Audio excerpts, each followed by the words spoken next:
Hello, sir. My name is Vivek. I'm a master's student specializing in cinematography. Uh, a little lighter question. We're all here because we love movies.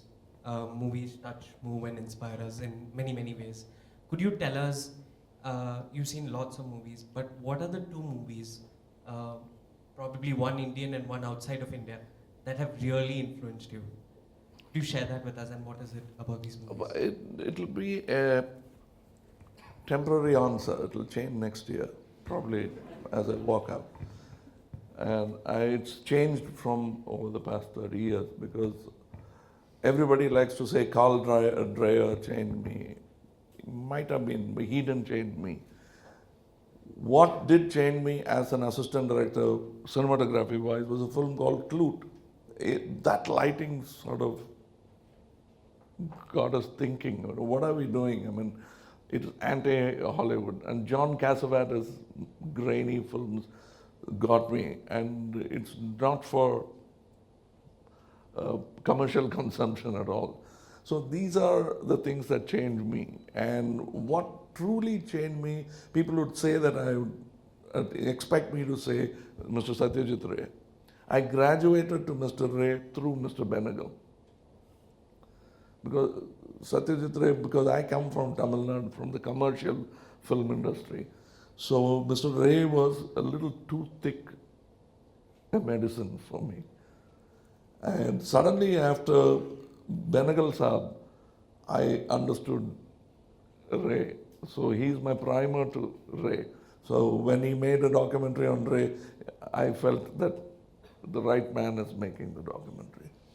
And Malayalam films are my window to the Western film world because that's where not Telugu films, not Tamil films, not Hindi films.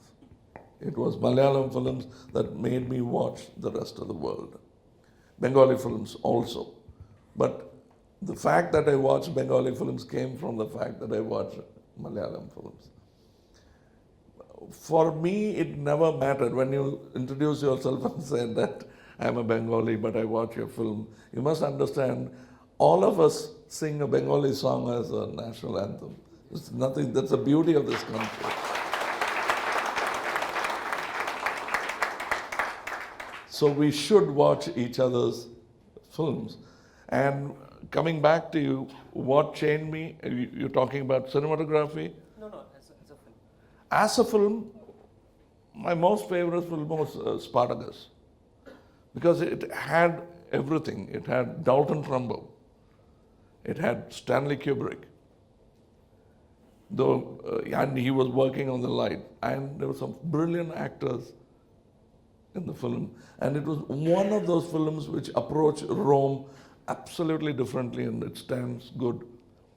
The latest Spartacus series pales in insignificance in front of Kubrick's Spartacus.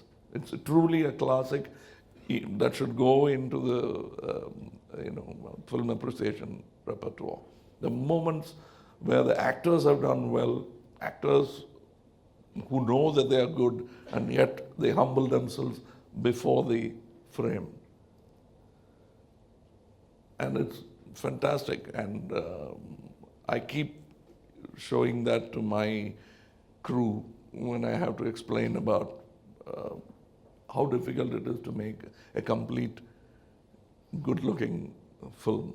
There are moments like Bergman actually woke me up to a kind of cinema like Virgin Spring. I've never seen a rape scene that shocked me. Tamil films, Telugu films, they're all full of rape scenes, sometimes with songs on it. So I've seen all kind of rapes. But when I saw the Bergman's actual thing, very little of human body was seen. Actually, the only part of the naked part of the human body that was seen was the rapist's body, not the raped. That was the brutality of the act hit me in Virgin Springs. If you, some of you have seen it, I've never seen scenes like that, and he was full of it in that film. He brings you to the edge of surprise, nausea, anger in that film without going over the top, without dialogues. And you suddenly become human when the protagonist throws a little child on the wall. You feel bad for the perpetrator, the rapist. That is a great film for me. That changed me. But there are many more films that changed me. And we saw Benagal Saab's Ankur, which was shot in Hyderabad. And R.C. Shakti was sort of a mentor for me. I was full of teachers and mentors. All the time I had them shielding, taking care of me. So I had my own mobile film institute traveling with me. Mr. Anantu, Keval Chandra's right-hand man, was that for me. He was Andre Bazin and my teacher, and he look at my film and shake my hands, take me aside and rip it to pieces, because this is not where you belong. You're wasting your damn talent. Anyway, let's go see a good film. He'll take me to a good film. And that's where I got to see good films. And now I have a library of 5,000 films. I could almost tell you the story of each one of them. But sometimes I make up my own.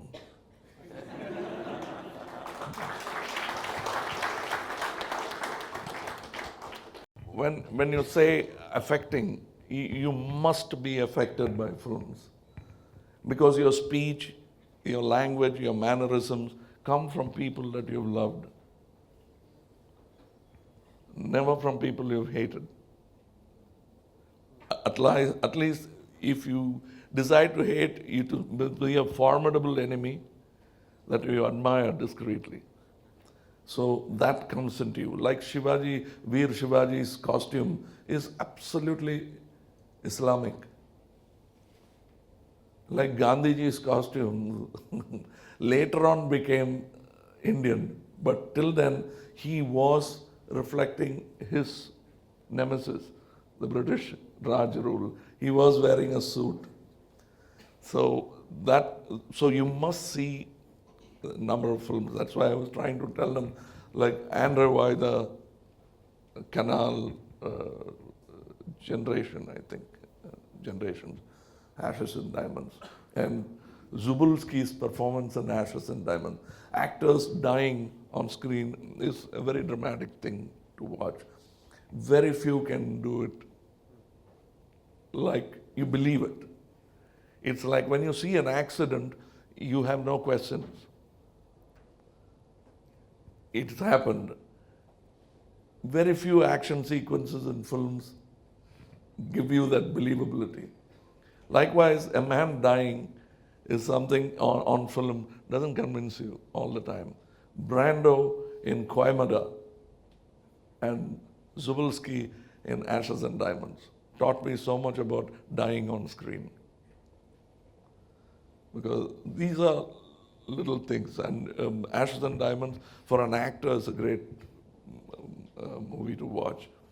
Hunting Flies is another movie for lensing, since you're a cinematographer. He tells a story through lensing. I've tried to do that in Mahanadi simply because my production manager couldn't get me the lenses in time. I had to let go of that idea.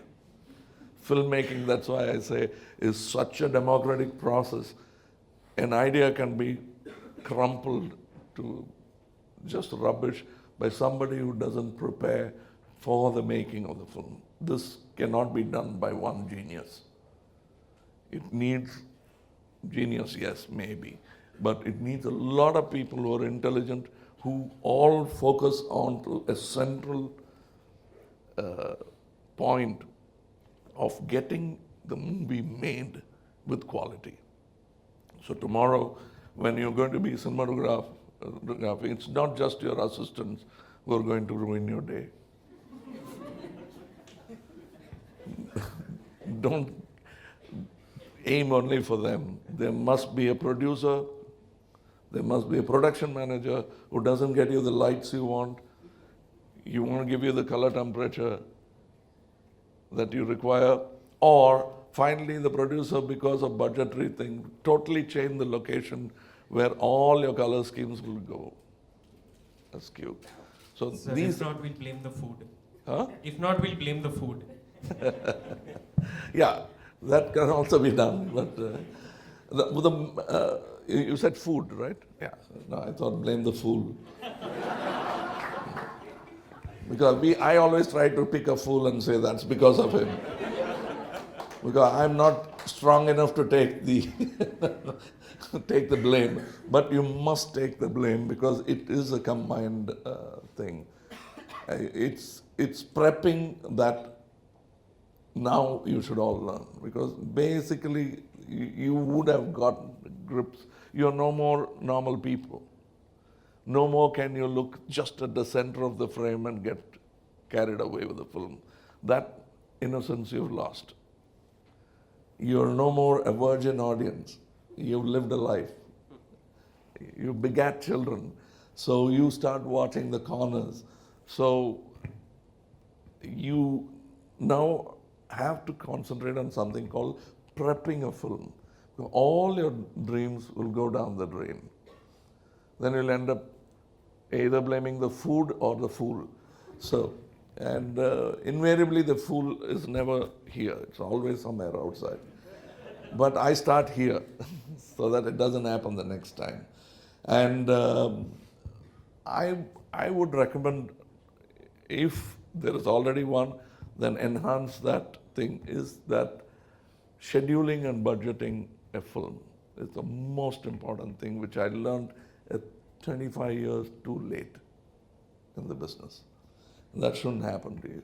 I think you should budget and prepare. When you say budget and scheduling, automatically it goes without saying that you must have a script, which has been worked on with you, with your collaboration, with him. Everything is in place. All the departments have spoken to each other, and then it goes to the scheduling. Because you would want to shoot a scene at a particular time, which might throw the costs up. So how do you compromise? So all of you will have to sit together, find that moment, work towards that time of day, and see that the producer doesn't lose call sheets. Because we did that for Nayakan. So let's take an example. We wanted particular light. We're talking these color temperatures. All of us, the actor, the director, the cameraman, all work towards that, having understood this is what we want for the film. So we ended up having only 6 days to shoot in Bombay for a film which is based in Bombay. That is what we were given by the producer. And later, when we landed, because of my coming there, we lost 1 more day. So we had 5 days for the whole of Nayakan to make it believably Bombay. And we had this dream of shooting it at certain hours. So we started shooting exactly at 5:45 and wrapped up at 7:30 in the morning. And started only at 3:45 and wrapped it at 6:45 in the night. That made it 4 call sheets, according to the producer. And he was very upset. They thought that we were trying to avenge the production by making 5 days cost 15 days for them. But that's not true, but we all worked. So our nights and days were all up and down. And you can do all that. I mean, see to it that you work in these times, not use lights, but still get that. You see Tarkovsky's films, you see moments in his making, which is not just lighting. It's not light boys who have done it. It's choosing the time of the day. Andrei Rublev or something. When 2 people watch, the whole field starts waving with the wind. Which film is that? Andrei Rublev? Mirror. Yeah. Opening sequence. So I heard that they did it with helicopters. See, one is going there in time and helping, making nature help you. Another is bend nature to your thing. Like, for example, in Exorcist, it was pre-CG era, like It's all mostly in camera, and little bit of CG was there, like wire removals and stuff like that. In that room was refrigerated, where the exorcism happens, to minus 20 degrees, because they wanted frost. I mean, smoke coming out of the... See, this is bending nature, which means there's a man who would have worked on the cost of refrigerating it to minus 30, so that when you light up, it becomes minus 20 or minus 15. So this is what I mean, is also part of our filmmaking technology now. We neglect it and at our peril. So because you brought up filmmaking technology, we are now in the 21st century. Everything has gone digital. As film school students and as a filmmaker yourself, do you think knowing how to shoot on film is still relevant and must be learned? It is, you must know your history. I must know how silent films were made. That's how we made Pushpa. So you cannot just say, throw it away, I don't need it. It might help, but that cannot be the primary knowledge with which you'll take off and soar. But there are certain brilliant wisdoms, like I don't know whether you read the book by D.W. Griffith's Cameraman.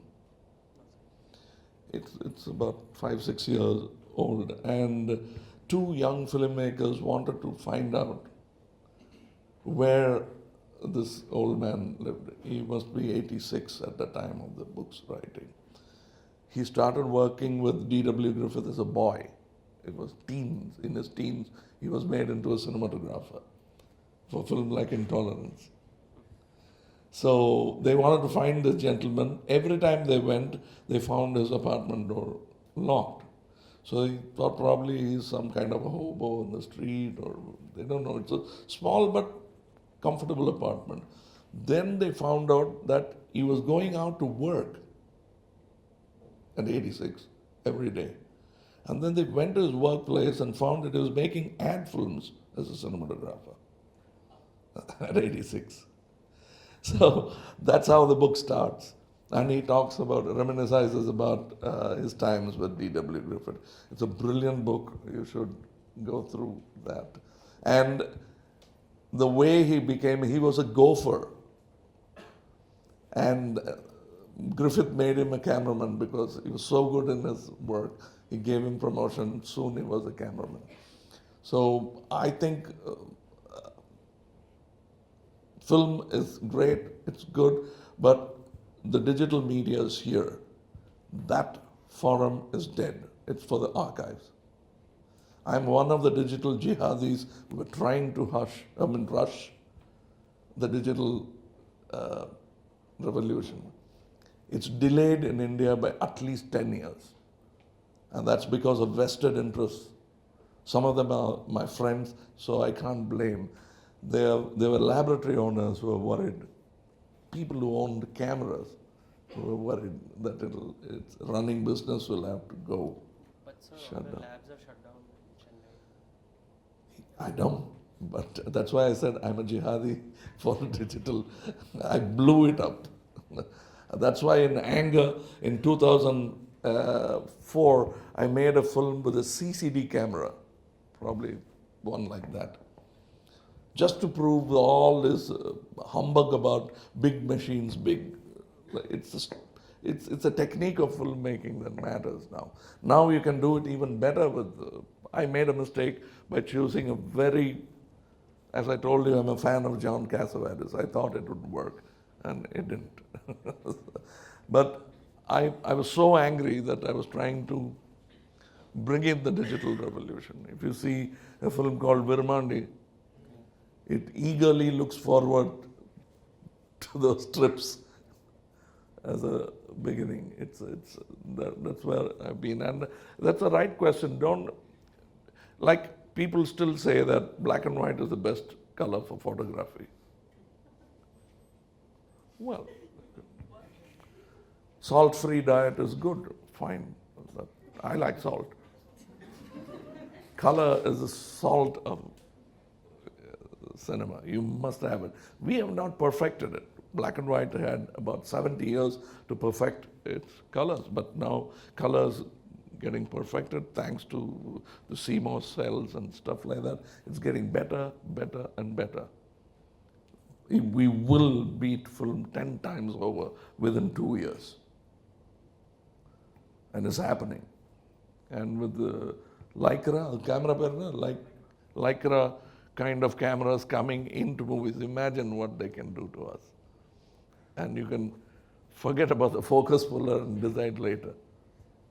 So because you brought up that camera, I wanted to just small thing before all my friends keep beating me up later on. That camera can now shoot virtual reality. Are you tempted to go into that medium because that is the latest craze, shooting a movie, a 360-degree virtual reality experience? Yes, it's very complicated, but it tampers with my storytelling a bit. That's because I'm old-fashioned. It will become the order of the day for a new kid who's played that game so many times. His mind itself is thinking in 360 degrees.